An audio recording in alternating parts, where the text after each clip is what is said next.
কাফতান short kurti কী করে cutting stitching করবেন তাই আজ শেয়ার করব। কিন্তু এই যে দুপাশে নেক ডিজাইনগুলো দেখছেন, এই নেক ডিজাইনগুলো আমি আগেই আপলোড করে দিয়েছি।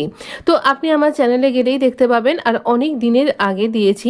একটুখানি নিচের দিকে স্ক্রল করতে পারেন, তবে পপুলার সেকশানে গেলেও কিন্তু মনে হয় পেয়ে যাবেন। এবার দেখুন এই দুটো নেক আমি এভাবে তৈরি করেছি। মাঝখান থেকে কাফতান কুর্তিটার আমি কাট করে নিয়েছিলাম, আর এটা খুব কম ফ্যাব্রিক। এই ফ্যাব্রিক এখানে একটা দিক আমি স্টিচ করে নিয়েছি। দেখুন এরকম তিনটে দিককে স্টিচ করেছি ফ্রন্ট পার্টে, আর ব্যাক পার্টটা এখনও স্টিচ করা হয়নি। এখানে এই যে সাইডের এখানে দুটো করে ফোল্ড করবো, হাফ ইঞ্চি করে, এই ওপরে শোল্ডারের পাশ থেকে, তারপরে এই নিচে বটমটাতে, তারপর আবার এই পাশটাতে শোল্ডারের পাশে, এইখানে এইরকমভাবে এইভাবে তিনটে দিক ফোল্ড করতে হবে। তো এইরকমভাবে আমরা এখানে স্টিচ করে নেব। এইভাবে স্টিচ করে নেবা যখন নেক হয়ে গেছে এবং দুটো ডিজাইনার নেক তৈরি হয়েছে, তখন আর বিশেষ কিছু আমাদের এই কাফতান কুর্তিতে করার নেই। এখানে কুর্তিটার এই লেন্থটা আপনি দেখতে পাচ্ছেন কতটা অল্প রয়েছে, মাত্র 36 ইঞ্চ রয়েছে। আর এখানে এই উইডথটা সেটাও কিন্তু এখানে রয়েছে 34, এখানে দেখুন এই রকম পর্যন্ত। হ্যাঁ, তো এই 25 ইঞ্চি ফোল্ড করে। তো এইরকমভাবে আমাদের খুব কম ফ্যাব্রিক রয়েছে, আর পুরো ফ্যাব্রিকটাই আমি এখানে নিয়ে নিয়েছি। আর এই জন্য এখানে আমি এটাকে কাফতান কুর্তি তৈরি করেছি। আলাদা করে স্লিভ লাগাতে হলো না, আর অথচ একটা সুন্দর এফেক্ট তৈরি হলো। কাফতান কুর্তি গরমে পরতে ভীষণ আরাম লাগে, আর এটা ভীষণ সফট একটা ফ্যাব্রিক। তো আমি এখানে এইরকমভাবে সমস্ত দিক ফোল্ড করে নিচ্ছি, ফোল্ড করে নিয়ে আপনার সাথে শেয়ার করছি। এই দেখুন আমার এখানে এই পার্টটা, এটা হচ্ছে ব্যাক পার্টটা, ব্যাক নেকটা পার্টটাকে রাখছি সোজা দিকে, এর উপরে আমি ফ্রন্ট নেক পার্টটাকে রাখছি সোজা দিক করে, আর এখানে দুটো শোল্ডারকেও আমরা স্টিচ করে নেব।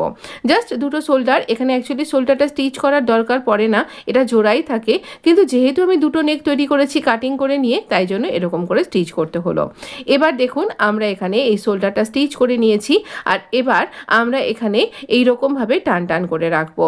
তো এরকম টান করে ভাঁজ করে আমি এখানে রাখছি।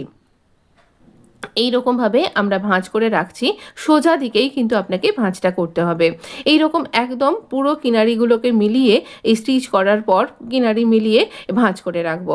আর এটা তৈরি করা না খুব সহজ। এবার দেখুন আমরা এখানে ওপর থেকে 8 ইঞ্চিতে মার্ক করছি। কত দূর অবধি নেব না, যতটা আমার চেস্ট, আমি এখানে কোনো লুজিং নিচ্ছি না, যতটা আমার চেস্ট রাউন্ডের 4 ভাগের 1 ভাগ ততটা নিলাম, 10.5 ইঞ্চিতে মার্ক করলাম। তারপর এখানে আমরা যেমন আমাদের ওয়েস্ট লাইনের জন্য মার্ক করি, ঠিক সেই রকমভাবে 15 ইঞ্চিতে ওয়েস্ট লাইনের জন্য মার্ক করলাম, আর এই 8 ইঞ্চির সাথে এই মার্কিং পয়েন্ট আমার ওয়েস্টের 4 ভাগের 1 ভাগ সেইটা মার্ক করলাম, আর তার সাথে এটাকে মিলিয়ে দিলাম। এখানে 21 ইঞ্চিতে আমি হিপ রাউন্ড নিচ্ছি, আর সেখানেও হিপের 4 ভাগের 1 ভাগ, তার সাথে আমি এখানে 1 ইঞ্চি লুজিং নিচ্ছি, কোনো লুজিং নিচ্ছি না। এইরকমভাবে নিয়ে এই আমার ওয়েস্ট ডার্টের সাথে লাইনের সাথে মার্কিংয়ের সাথে এইখানটা মিলিয়ে দেবো। এবার স্কেলটাকে এখানে চেপে রাখছি, আর এই পয়েন্টের সাথে এই পয়েন্টটাকে এইরকমভাবে আদার সাইডে আমি এরকম করে মার্ক করছি, দিয়ে এখানটাতে এই অন্য পাশটাতেও কিন্তু এই যে স্কেলটা রয়েছে এই বরাবর আমি দেখুন চক দিয়ে একটা দাগ দিচ্ছি, তাহলে অন্য পাশটাতেও একই রকমের আমার দাগ পড়ে যাবে। আবার এখানটাতেও যেখানে আমি এই ওয়েস্ট টু এই যে উপরের দিকটাতে যেখানে কার্ভ লাইনটা রয়েছে আমার, তো সেখানটাতেও দেখুন এই আমার স্কেলের পয়েন্টের সাথে পয়েন্ট মেলাচ্ছি, আর মিলিয়ে এইরকমভাবে দুটো পয়েন্টকে পয়েন্ট মিলিয়ে আমি এইখানটাতেও কিন্তু এইভাবে স্কেল দিয়ে মার্ক করে নিচ্ছি। এইভাবে আপনি এই দাগটাকে ট্রেস করে নিতে পারেন খুব সহজে, যদি আপনার কাছে ট্রেস হুইল যেগুলো যন্ত্রটা থাকে সেটা যদি না থাকে তাহলেও। দুপাশেই আমি এরকমভাবে মেজারমেন্ট করে নিলাম। এবার এই বরাবর আমি স্টিচ করব, স্টিচ করে নিয়েছি, আর এবার ম্যানিকুইনকে পরিয়ে দেখাচ্ছি কীরকম সুন্দর হয়েছে। এই পর্যন্ত আপনার একদম ফিটিংস কুর্তির মতন হবে। এটা একটা পুরো শর্ট কুর্তির হাইটে রয়েছে। এই দেখুন এখানটা এইরকম থাকছে দুটো পাশটা, আর এখানটা এইরকম লাগছে। খুব সহজ তৈরি করা। আপনি দুরকম নেক যদি নাও করতে চান, একরকম নেক করেও আপনি করতে পারেন, ভীষণ সুন্দর দেখতে লাগবে। নেকগুলো কিন্তু চ্যানেলে আপলোড করা আছে, আপনি দেখে নিতে ভুলবেন না, আমি আই বাটনে দিয়ে দেবো। প্লিজ আমার সাথে থাকতে ভুলবেন না। ধন্যবাদ।